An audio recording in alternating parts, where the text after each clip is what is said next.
Hello viewers, আশা করি আপনারা সকলে ভালো আছেন। আপনাদের সকলকে বেসিক টিউটোরিয়াল একাডেমিতে স্বাগতম। গত পর্বে আমরা এমএস ওয়ার্ডে হোম ট্যাবের ফন্ট গ্রুপের পার্ট 1 টিউটোরিয়ালটিতে কিছু অপশনসের ব্যবহার দেখেছিলাম এবং শিখেছিলাম। আজকে আমরা পার্ট 2তে বাকি অপশনগুলোর ব্যবহার শিখব। আপনারা যারা এখনও পর্যন্ত আমার পার্ট 1 টিউটোরিয়ালটি দেখেননি তাদেরকে আমি রিকোয়েস্ট করছি আপনারা এই ভিডিওটি সম্পূর্ণ দেখার পর অবশ্যই পার্ট 1 টিউটোরিয়ালটি দেখবেন। ভিডিওর লিঙ্কটি ডেসক্রিপশন বক্সে দেওয়া আছে। তাহলে আসুন ভিডিওর মূল পর্ব শুরু করা যাক। আমরা গত পর্বে ফন্ট গ্রুপের পার্ট 1 টিউটোরিয়ালে উপরের অপশনগুলোর ব্যবহার শিখেছিলাম। আজকে আমরা পার্ট 2 টিউটোরিয়ালটিতে নিচের অপশনগুলোর ব্যবহার শিখব। নিচের অপশনগুলোর প্রথমেই রয়েছে বোল্ড। এটার কাজ কি? এটার কাজ হচ্ছে ডকুমেন্টের টেক্সটকে মোটা করা বা গাঢ় করা বা স্পষ্ট করা, যে যাই বলেন না কেন। তো এইটা অ্যাপ্লাই করার জন্য আমাকে প্রথমেই ডকুমেন্টের টেক্সটকে সিলেক্ট করে নিতে হবে। আমি সিলেক্ট করে নিচ্ছি। এরপর এখান থেকে ক্লিক করতে হবে বোল্ড অপশনে। এখানে ক্লিক করলেই দেখতে পাচ্ছেন যে টেক্সটটা কিন্তু মোটা হয়ে গেছে। তো এই মোটা করাই হচ্ছে এই বোল্ড অপশনের কাজ। আবার যদি আপনি এটাকে সরিয়ে ফেলতে চান তাহলে ঠিক একইভাবে টেক্সটটিকে সিলেক্ট করে এখানে আবার ক্লিক করলে এটা উঠে যাবে। ওকে, তার পাশেই রয়েছে ইটালিক। এটার কাজ কি? এটার কাজ হচ্ছে এই ডকুমেন্টের টেক্সটটাকে একটু বাঁকা করা বা তেড়া করা। ওকে, সো এটাকে অ্যাপ্লাই করার জন্য প্রথমেই আমি ডকুমেন্টের টেক্সটটিকে সিলেক্ট করে নিচ্ছি। এরপরে এখান থেকে আমি ইটালিকে ক্লিক করছি। এখানে ক্লিক করে দেখতে পাচ্ছেন যে টেক্সটটা কিন্তু একটু বাঁকা হয়ে গেছে বা তেড়া হয়ে গেছে। ওকে, যদি আপনি পুনরায় এটিকে সোজা করতে চান তাহলে টেক্সটটিকে আবার সিলেক্ট করে এখানে পুনরায় ক্লিক করলে এটি আগের মতো হয়ে যাবে। ওকে, এটা হচ্ছে ইটালিক অপশনের কাজ। এরপরে রয়েছে আন্ডারলাইন অপশন।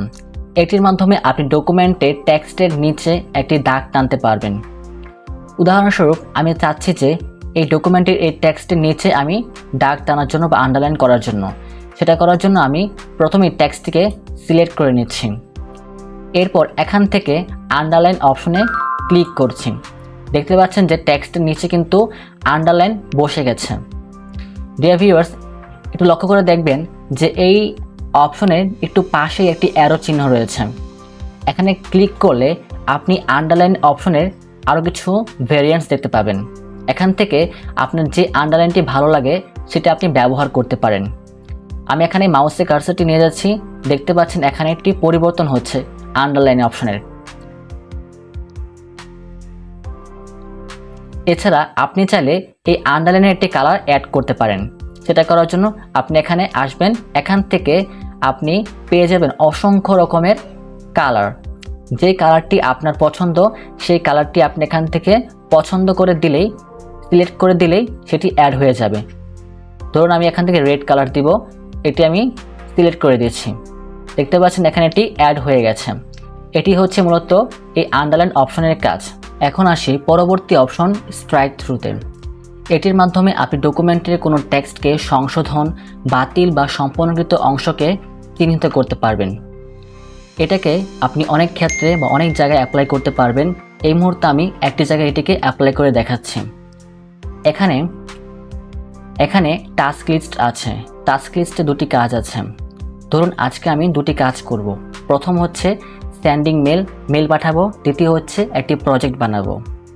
তো যখনই আমার এই প্রথম কাজটা সম্পন্ন হয়ে যাবে তখন আমি এই কাজটাকে এখান থেকে মুছে না ফেলে পুরোপুরি ডিলিট না করে দিয়ে আমি এই প্রথম কাজটাতে আমি স্ট্রাইক থ্রু অপশন অ্যাপ্লাই করে দেব।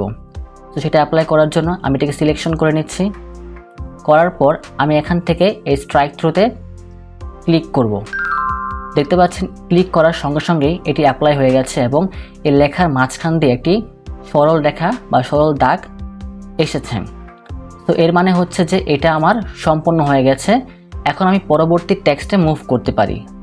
তো এটাই হচ্ছে মূলত এই স্ট্রাইক থ্রু এর ব্যবহার।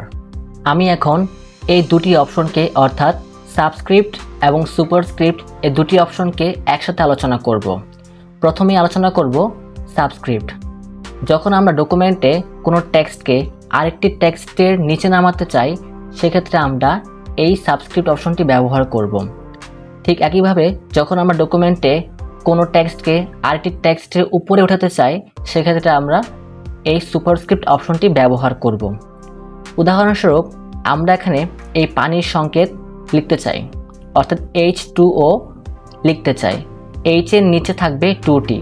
সেক্ষেত্রে আমরা সাবস্ক্রিপ্ট অপশনটি ব্যবহার করে এটি করতে পারি। এটি করার জন্য আমরা প্রথমেই এই 2কে সিলেক্ট করে নিব। সিলেক্ট করে নেওয়ার পর আমরা এখান থেকে জাস্ট সাবস্ক্রিপ্টে ক্লিক করব। দেখতে পাচ্ছেন যে এটি এখানে অ্যাপ্লাই হয়ে গেছে এবং H এর নিচে চলে গেছে। এখন আসি সুপারস্ক্রিপ্টে। ধরুন আমরা এখানে A² + B² লিখব। সেটা লেখার জন্য আমাদের এই A2কে এবং A2কে A এবং B এর উপরে উঠাতে হবে। সেটা করার জন্য আমাদেরকে প্রথমেই এই দুটি 2কে সিলেক্ট করতে হবে। তো প্রথমে আমি সিলেক্ট করে নিচ্ছি, এরপর কিবোর্ডে কন্ট্রোল চেপে এই 2কেও সিলেক্ট করে নিলাম। এরপর এখান থেকে আমরা সুপারস্ক্রিপ্টে ক্লিক করলে এটি অ্যাপ্লাই হয়ে A² + B² পরিণত হয়ে যাবে।